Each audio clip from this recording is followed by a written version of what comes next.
Hey, everybody. Welcome to another episode of Coast to Coast. We are back this week. Had a little bit of a siesta last week. Life happens. It is what it is. But hey, we are back to you today. Andrew and I are both super amped. We're hoping the Knicks are going to be able to extend this series because, hey, we're not done yet. Andrew, we've seen weirder things happen, and we will talk about this game in a minute. But how excited are you for today, or are you just having like nervous sweats? I'm excited. I kind of just had resigned myself to like, all right, this series is over, whatever. I'll watch the game and enjoy it.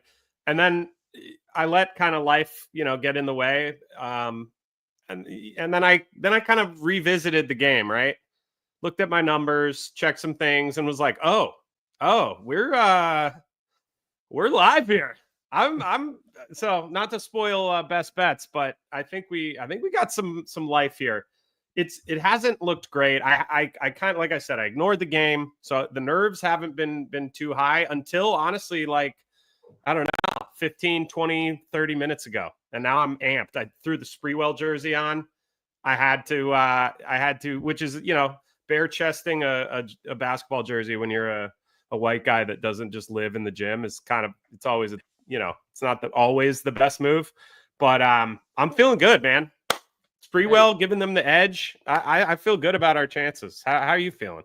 Dude, honestly, like I've felt throughout this entire series that the Knicks keep like just blowing games. Like they're I think like Carlisle is doing an excellent job on his end with Indiana, with their personnel, whatever. And he's optimizing the team for this matchup. And I feel like the Knicks are just leaving so much meat on the bone every game. I mean, realistically, game one was like an unlosable game. They had the game. It was in the bag. We should be at least tied 2-2 right now.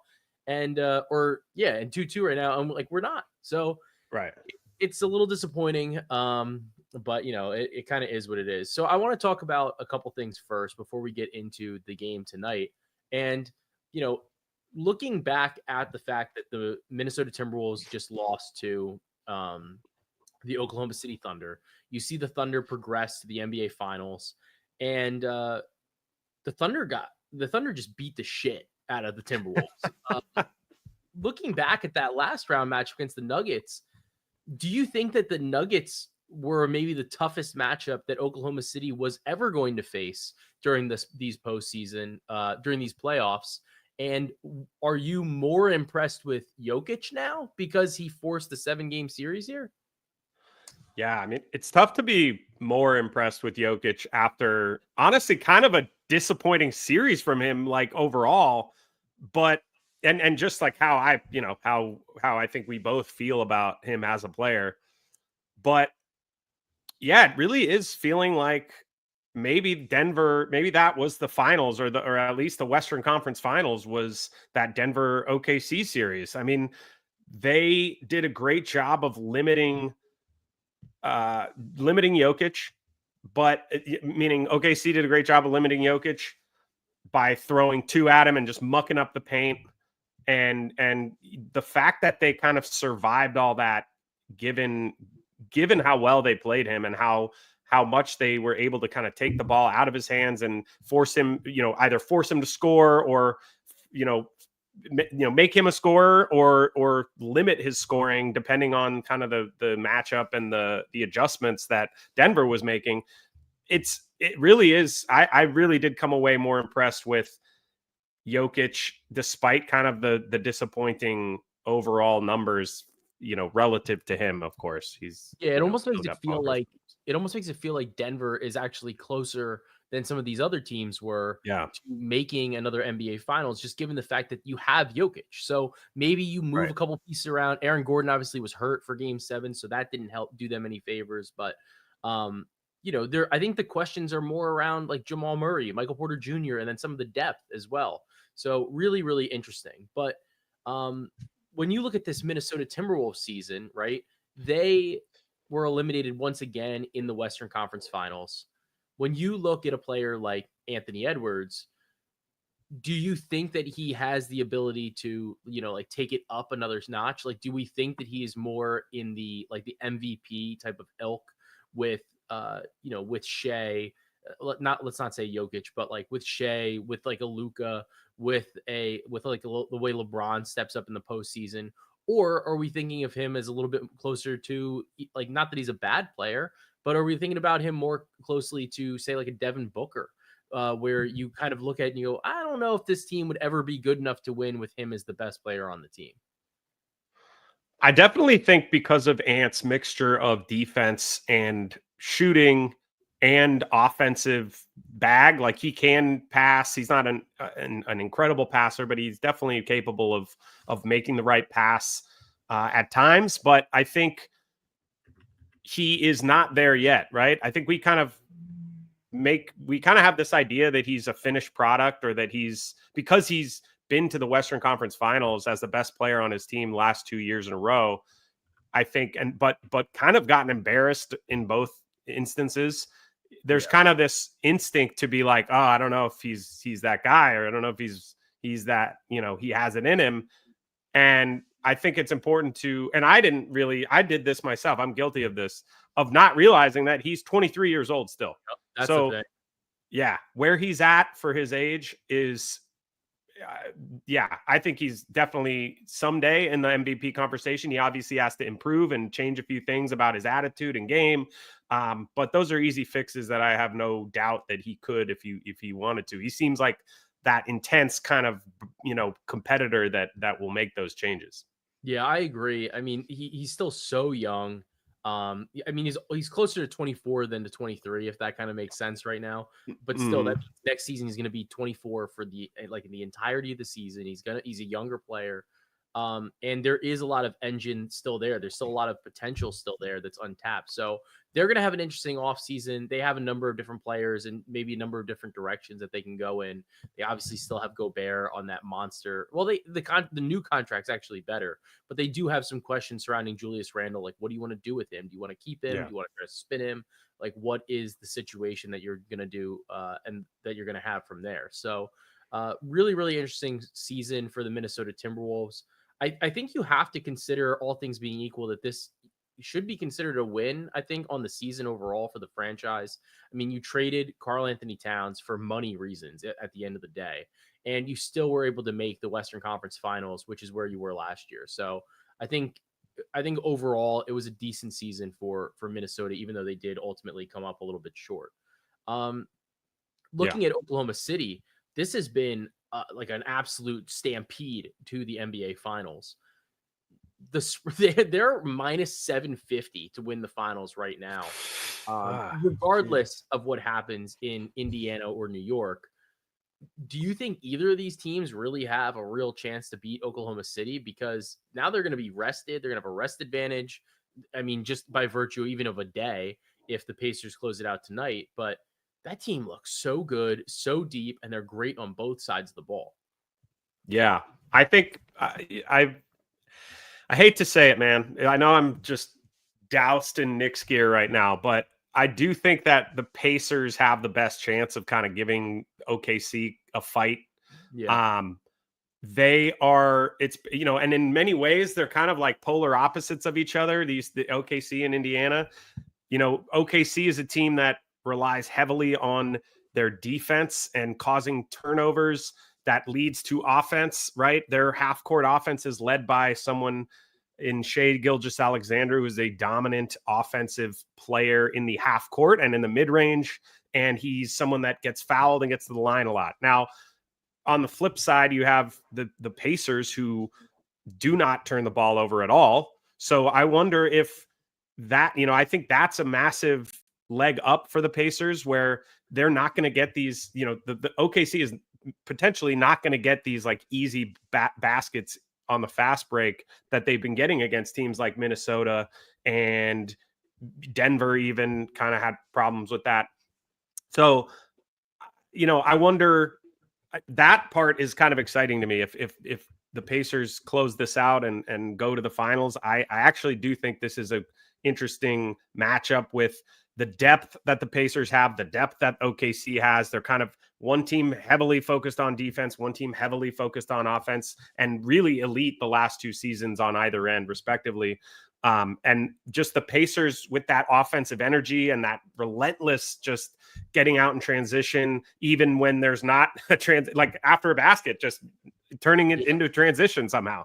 Like they need cleaning the glass needs like a stat for that. It's like, transition off turnovers, transition off rebounds, and transition off of you were just caught you slipping after a basket. Like that should be the third one. We need that third category. So yeah.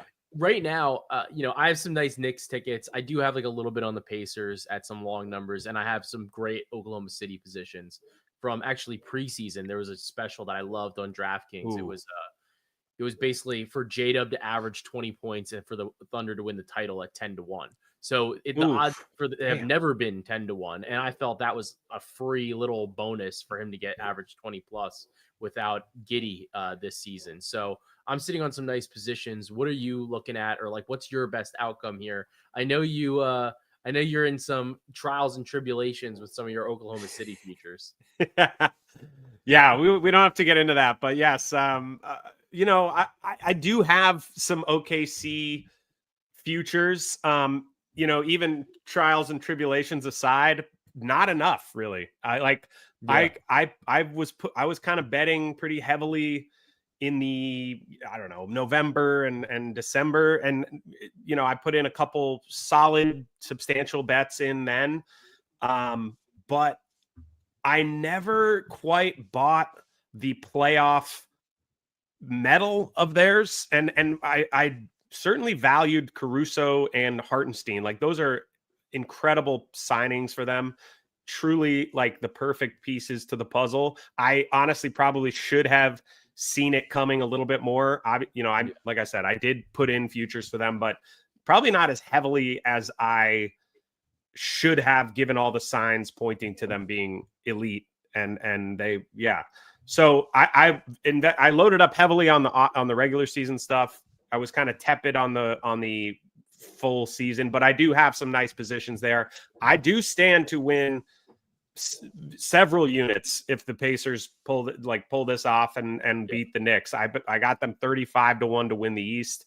I think it was a little bit before the playoffs started, and had them plus 350, I think, when they had the Cavs like 2-0 or something like that. So definitely will stand to win the most if the Pacers win. That said, I will be totally fine if that does not cash, as you will well imagine. Yeah, exactly. As you can see on the video. But yeah, those are the main ones, man. I had some like Minnesota Ant to win Western Conference Finals MVP at like 35-1. Obviously, that went by the wayside. So it's mostly just these finals angles. I'm not sure do you have any angles you're looking at if once the matchups get solidified, like for the series bets? Not yet. I think I'm gonna have to see. It's probably gonna be mostly player prop related. So I have a couple thoughts, and I'll probably wind up talking about them once I get a better idea. A lot of it's gonna depend on what the number is for a lot of them. Totally. But I'll probably talk about that on Cash That, which you can obviously subscribe to on YouTube or Spotify, Apple, wherever you get your podcasts. And I'll also touch base with everybody here on Coast to Coast. But before we dive into the plays today, one of the new things that we have at Rhythm, everybody talks about how sharp the lines are in the NBA playoffs. Well, Rhythm just gave bettors a way to combat that, and they're called power trends. Power trends are AI detected patterns the model has dominated over time.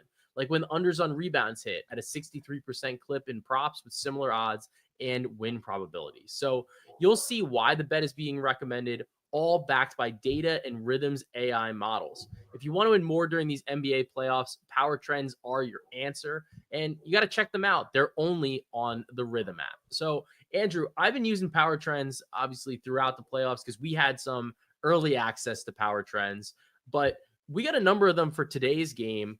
Do you want to talk through one of your favorite ones for tonight? Yeah, I mean, so there's some good ones on here.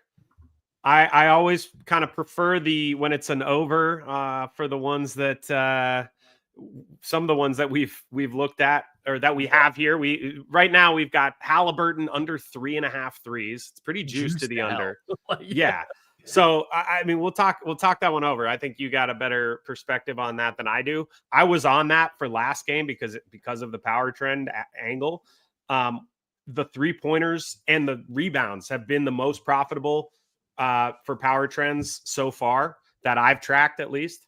Yeah. And so I've been kind of just tailing those. And So yeah, go ahead. Just let's hear the let's list them out, because you got perfect. 5 written down, and then Yeah.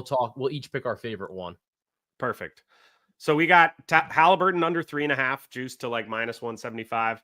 Hart over half a 3. So just make 1 3. Josh Hart, please.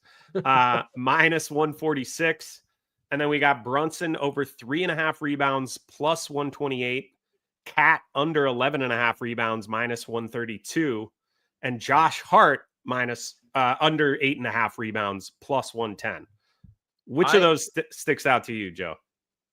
This is tough because my initial thought would honestly be like either the Brunson over or the Cat under.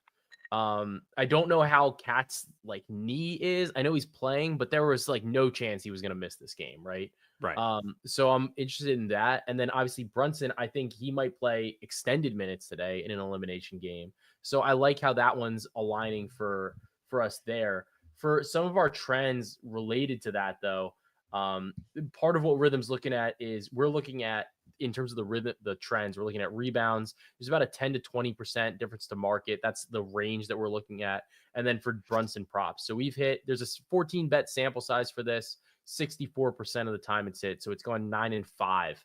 And you can get this over 3.5 rebounds at plus 130.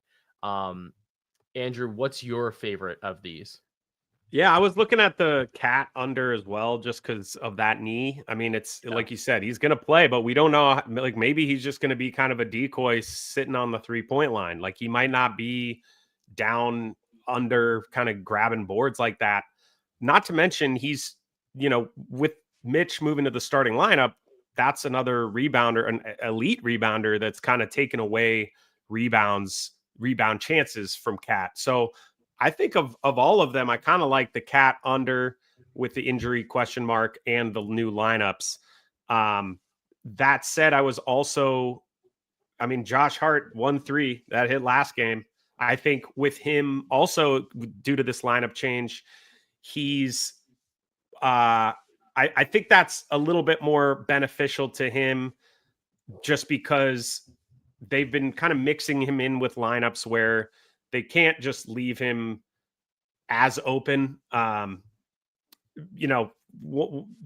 kind of daring him to shoot in that with that main. So they want those. They want a Josh Hart 3-point attempt every so often. And the thing is, Hart is still willing to take them, but it's like he's got to see the first one go in. So you're almost just betting, like, is he going to make the first 3-point attempt? Because if he does, then we know we're going to get a couple more of those. So let's actually turn to some of our other plays, because I know for me, I just cannot get around a Jalen Brunson prop here. To me, like, you can get this, like, I gave this out yesterday. It was at 29.5. I still like it, even there's like some 30 and a halves in the market. But to me, he scored 43, 36, 23, and 31 points. The only game he didn't score 30, he was just in foul trouble the whole time. We don't know anything about Cat's health. He's playing, but I don't know. Is it going to be like an OG Anunoby situation from last year where he comes out and just looks like shit? And then, maybe he gets like, he can't play the whole game, whatever the situation is. Neesmith on the report. The other thing is, to me, I think Brunson's going to play like 40 plus minutes at a minimum. Like, I think he's going to play 40 minutes as like the floor today. And Neesmith and the Pacers are playing a regularly, like a typical rotation for them so far. Like, nobody's playing crazy extended minutes. You're not seeing dudes play like match minute for minute. It's aligning decently, but I think that's because Tibbs has been actually like shockingly not playing guys as many minutes as possible. Right. And the thing about Brunson then is I think he's going to get more non-Neesmith minutes. So like last game, it was fascinating, and there was a great live betting opportunity. It's something you guys might be able to capture today. There's a point in the third quarter last game where, because Brunson was kind of like, he was getting shadowed by Neesmith nonstop. Neesmith gets pulled out of the game for a bit. And it was also like at the exact same time that the Knicks were in the bonus with about 6 minutes to go in the quarter. Brunson had no points scored in the third quarter at that point.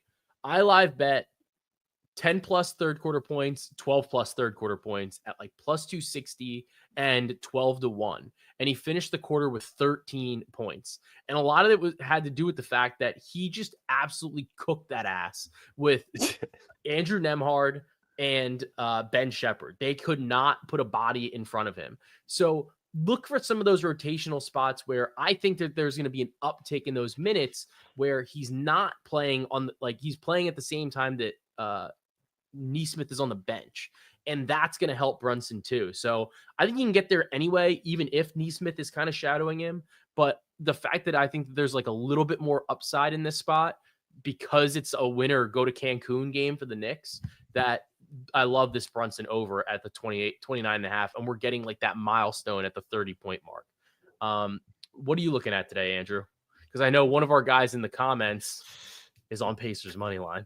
Well, I'm sorry, Rofo Silva. I'd have to respectfully disagree with you. Although I will say my rhythm model is flashing on Pacers money line, so doesn't feel great. But like I said, I was checking the numbers. I do my own projections. They've been serving me very well so far these playoffs, and they've actually had me on the Pacers pretty much this entire series. I bet them in game 1, game 2 with the points. And I even bet them in game 4 as well. So all 3 of those hit. But here we are in game 5. And what do you know? My numbers have value on the Knicks. And part of that is because of the trends that favor the Knicks in this spot. So that's something I kind of incorporate into my model as like projections. One that's I've been, interested in and been following along with is this. There's short playoff favorites with more money on that team. So essentially, the parameters are favorites of -1 or through to -5, and with more money than tickets on that team. Those teams since the 2005 season are 126 and 85 for 59.7% against the spread and 15.5% ROI. This season, the not quite as good 8 and 11 ATS. But I mean, if you're looking at like the large sample size of the last 20 years, that doesn't bother me quite as much because we're more likely that you're going to regress to that, that 59% win rate that we've seen. But also, look, like you mentioned it at the top, the Knicks have more that they can tinker with and play with. The Knicks have not played great in this series. And maybe you could argue that there's a reason to fade them again. But I think that the Pacers have played to their kind of to their best of their abilities. And again, that's maybe reason to like them better in this scenario. Maybe they're just more prepared. Maybe they're just better prepared. They have a stronger identity. But I think there are plenty of things that Tibbs and the New York Knicks can do to play better. And I think that this is in a kitchen sink game with Brunson scoring 30 plus, which I think he'll do. I just tailed you on that, by the way. I think the Knicks are in a great spot to win by 2 possessions here. Yeah, I obviously like the spot for New York. I think it's a must-win spot. I also think this has been a pretty toss-up-y series. Obviously, the Knicks blew game 1, but aside from that, it's felt, and I mean, overall, it's felt pretty even. So I do think they have a good spot here with potentially like extended lineups, extended rotations, and obviously a must-win game where they kind of have all of the motivation behind them. So the only other prop that I was kind of looking at that I'm just going to toss out there is I was looking at Ben Shepherd over 4.5 PRA. It's really low line. I'm a little nervous about it because of the scoring. So I just am not sure if he's going to get enough shots up there. And the minutes, they went up, then they went down a little bit last game. So I think I'm going to stay off of it. But if you're looking for something else, I was kind of checking that out. Any last thoughts, Andrew, before we get out of here so people can watch the tip-off? Man, I don't think so, but I would just want to iterate again. The power trends have been killing it, man. I've been pretty much just blindly tailing those, and it's a nice like little add on to the sides and totals bets that I've been doing. Really fun, especially at this point in the season when there's fewer bets, fewer teams to bet on. You know, it gives you more options within that game that you're watching. I've also been doing it with MLB. So the total outs for pitchers, that's been crushing, and overs for hitters on hits has also been So great. So that's definitely check important that out. too. It's important too because as we like kind of progress, obviously there's fewer NBA games on. Everybody wants to turn a lot of times to a different sport. That is probably one of the best ways that you can get into a new sport for like the season and actually have some data behind you, so you're not just blindly betting things on your own accord. Let the AI model do it for you. We know that it's profitable historically over time, and it is presenting you with a lot of great plays moving forward. So go Knicks, guys. Go For Knicks, Andrew baby. O'Connor Watts, I'm Joe Dellera, and thank you for joining us on this episode of Coast to Coast.